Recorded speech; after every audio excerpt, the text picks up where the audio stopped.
What's going on, guys, and welcome to my super simple guide for Gruul's lair and Magtheridon's lair in TBC Classic Anniversary. These raids were released in their post-nerf state, and they're pretty easy if you know what you're doing. So the first encounter we want to talk about is High King Maulgar, right? This fight consists of basically 5 bosses that you're going to need to be fighting at the same time. You have High King Maulgar, Krosh Firehand, Ulm the Summoner, Kigler the Crazed, and Blind Eye the Seer.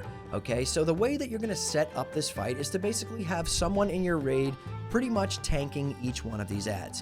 The way we did it in our raid was we had our bear tank take High King Maulgar, and you're going to take him across the room and face your back against the wall and just tank him out of the raid. We're going to pretty much ignore him until all of the ads are dead. Okay, and then we're going to have a mage be tanking Krosh Firehand. The mage must spell steal the fire ward to survive massive fireballs. That's pretty easy. And then you're going to have Ulm the Summoner. This is the warlock tanking ad. So you're going to have a warlock use Subjugate Demon on his own summoned Darkhound to pretty much tank him and manage the Dark Decay debuff. Kigler the Crazed, which is the Shaman ad, we're going to have a Moonkin tank him in my raid, and that's because the Moonkin Druid is immune to Polymorph. So you could basically just have a Moonkin sit on him, can't get polymorphed, and you're completely fine. And as for Blind Eye the Seer, this is the Priest ad. We had our Paladin pick him up. He needs to be stunned and interrupted immediately, and it's pretty easy. So for this fight, the kill order probably should be Blind Eye, which is the healer, Ulm the Warlock Summoner, Krosh the Mage, and then Kigler the Shaman. Realistically, I think in our raid, we killed Blind Eye, and then Kigler, and then the Warlock, and then Krosh. And then once those are all down, you're pretty much going to bring everyone over to High King Maulgar. He's going to be sitting against the wall, right? Whether you have your Paladin or your Bear Druid or your Warrior tanking him, doesn't really matter. But all the the tanks are going to need to be over there, and then you are going to begin DPSing him down. Eventually, he does a Whirlwind, which kind of feels weird and makes all the melee have to just move out and stand there, and I guess you could just shoot your ranged weapons if that's all you got. But once he starts doing the Whirlwind, he went down very, very quickly. This part was pretty easy. You're going to just want really heavy heals on the tanks, and then that's it. It's a pretty simple fight. Next up in here, we have Gruul the Dragonkiller. So the strategy for him is going to be before the pull. You want the main tank and the off tanks to try and be really, really high on this threat meter when you start this encounter. This is because Gruul is going to do hateful strikes throughout the entire fight. So as long as another tank is next on threat, they're going to be the person soaking up that damage. Other than that, Gruul has a few different mechanics, right? He pretty much has a cave-in, which is going to be something that's coming down from above you. So, use max camera distance here and zoom all the way out so that if a cave-in is happening on top of you, you can kind of just sidestep out of it or move forward or move backwards. Just make sure you're not standing in that. Another thing is during this fight, you want to make sure you're spread out pretty well. I would say roughly 8 yards apart from everyone else in your raid. This is because eventually Gruul is going to do a shatter mechanic. Again, this is kind of rough for melee, so what you're going to want to do as melee is stand max melee distance from the boss and kind of spread out around behind him and kind of towards the sides of him, so that when shatter is going to be cast, you get a very, very high slow on you, so that it's pretty hard to move. You need to be kind of moving away from each other, and then as long as you're ample distance away from other people in your raid and you're kind of standing isolated, the damage won't be that high. So you're going to want to make sure you're spread out. You're going to avoid the cave-ins, and that's pretty much it. This fight is pretty simple once you nail that. Those hurtful or hateful strikes, whatever you want to call them in this fight, he can turn around and just start one-shotting DPS that are high on the threat meter. So that's, like I said, you want to kind of have your other tank high on the threat meter and maybe some tanky DPS like a Paladin or a Warrior up there to eat those hatefuls as well. But some tips for melee on Gruul: again, stay spread out around the boss at max melee range to mitigate bad RNG from those ground slam knockbacks. You want to spread out around the room and stay more than 18 yards away from players before shatter goes out. That's what it says on the official guide, but we realized that 8 yards was like more than enough, to be honest. Obviously, the further away from everyone, the better. You're going to not want to stand in cave-ins. You don't want to pass the hurtful strike tank on threat, so if you have a threat meter, make sure you're watching that. And use your offensive cooldowns early and often. This fight usually does last more than 5 minutes, so it's possible to get, at least 2 rounds of cooldowns in here. And for your range, spread out around the room. Don't stand in cave-ins, and you can pass the Hateful Strike tank on threat because it only will target the second highest threat within melee range. So ranged like DPS, hunters, casters, you guys don't really need to worry about the hurtful strikes.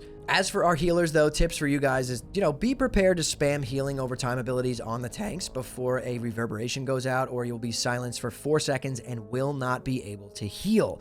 The entire raid takes a lot of damage throughout this fight, so a couple of healers should be assigned to the raid healing exclusively, and then have other healers assigned to the tanks. These healers can freely heal everyone in the raid, while other healers focus on that tank healing. The Gruul encounter is a pretty long one, so healers should definitely have some super mana potions on hand and use them early and often. This way you get the most use out of potions during this fight, and have your druids be ready to innervate any healers. Other than that, the fight is pretty easy once you understand these mechanics. Good luck getting your DSTs. Next up, we have Magtheridon's lair, right? The only boss in here is Magtheridon. So this fight pretty much comes in 3 phases. The first phase is going to be the Hellfire Channelers, right? So during phase 1, Magtheridon is still imprisoned. You're going to pretty much mark all of these Hellfire Channelers, and you are going to pull them and kind of clump them up, especially in post-nerf state. You're going to want to try and cleave these down. Now, you're going to want to mark these each with a mark, and you're going to assign people to kick them. Now, keep in mind, they are going to be able to be Curse of Tongued, which makes the kicking and interrupting so much easier. So make sure you have the Warlocks in your raid. Keep Curse of Tongues up on the Hellfire Channelers the entire time. It should never not be on them. They cast a Shadow Bolt Volley and a Dark Mending Heal.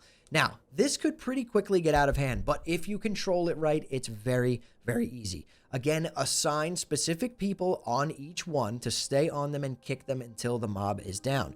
You want to mainly kick those Dark Mendings and kick any Shadow Bolt Volleys if you have extra kicks, just because it does put out a ton of damage. After that, if you have that under control, you're going to cleave these down, and once they are all down, phase 2 starts. Magtheridon awakens, and the real fight starts here. The main tank is going to pick up Magtheridon and immediately face him away from the raid. We decided to tank him exactly where he's standing and just face him again with the tank's back against the wall, pretty much completely away from the raid. You're going to have cubes where all of those Hellfire Channelers were positioned throughout the room initially. You're going to need to have at least 2 people at each cube, assigned to each cube. So this is going to be, your ranged DPS. You're going to set 2 people to each cube, one as a main clicker, one as a backup. And when he begins to cast Blast Nova, this is when every single cube needs to be clicked and channeled. A quick tip here is to double tap escape. Make sure you're not targeting Magtheridon and trying to auto attack.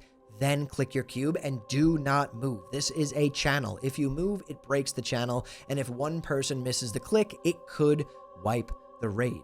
So you need everyone to click at the same time when your raid leader calls out to click the cubes. Whoever's clicking is going to be standing still for about 5 or 6 seconds, channeling that, and the rest of the raid is going to be blasting him. He takes increased damage during this time. Once you get that down, it's pretty much easy. Once you understand the clicking and get past, honestly, that first phase with the Hellfire Channelers is probably the most, strugglesome phase for most groups, right? So you're going to be doing that first phase. You're going to assign your clickers to the cubes, and that's it. Once you get that down, we lusted at 35%, so you could do that if you want, or wait till 30%. But once Magtheridon hits 30%, that's when phase 3 begins. Magtheridon will start to cast debris, meaning things are going to start falling from the ceiling. So if you see something falling down on top of you, basically just run out of it. There's going to be a lot of raid damage going off in phase 3, so healers, your raid healers, need to really be aware of that. But we found that phase 3 in post-nerf was pretty easy, and actually phase 1 was the most difficult one with the Hellfire Channelers.